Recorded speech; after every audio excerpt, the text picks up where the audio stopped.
सचल news network की videos में खुश आमदेद। नाजरीन, वीडियो से मुतालिक अपनी कीमती राय का इजहार कमेंट बॉक्स में ज़रूर करें और चैनल को सब्सक्राइब करें।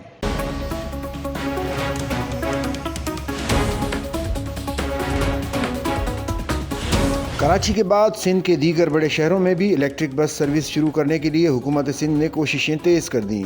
सिंध के सीनियर वजीर शर्जील इनाम मेमन ने कहा कि मुस्तकबिल इलेक्ट्रिक गाड़ियों का है। सिंध हुकूमत इलेक्ट्रिकल व्हीकल सेक्टर में गैर मामूली पेशरफ्त चाहती है। उन्होंने कहा कि सिंध हुकूमत इलेक्ट्रिक व्हीकल का दायरा वसी करने के मंसूबे पर गौर कर रही है। एशियाई तरक्याती बैंक के एक आला सतह के वफ्द ने सिंध के सीनियर वजीर शर्जील इनाम मेमन से कराची में मुलाकात की। मुलाकात में सूबे के तेजी से तरक्की पजीर ट्रांसपोर्ट सेक्टर में मुमकिना सरमायाकारी पर तबादला ख्याल किया गया। इजलास में secretary transport Sindh Asad Jamin, managing director Sindh mass transit authority Kamal Dayo ने भी शिरकत की। एशियाई तरक्याती बैंक के वफ्द की जानिब से सिंध के पब्लिक ट्रांसपोर्ट के निजाम में बेहतरी में सरमायाकारी में दिलचस्पी का इजहार किया गया। शर्जील इनाम मेमन ने कहा, इलेक्ट्रिक व्हीकल सेक्टर में तेजी से काम करना चाहते हैं। कराची के बाद दीगर बड़े शहरों में भी इलेक्ट्रिक बस सर्विस का दायरा कार बढ़ाने का इरादा है। उन्होंने कहा कि हुकूमत सिंध हर सतह पर सहूलतकारी के लिए तैयार है ताकि मंसूबों पर तेजी से और शफाफ अंदाज में अमल दरामद हो सके। शर्जील इनाम मेमन ने वफ्द को खुशामदीद कहा। सिंध की तरक्की में एशियाई तरक्याती बैंक के किरदार की तारीफ की।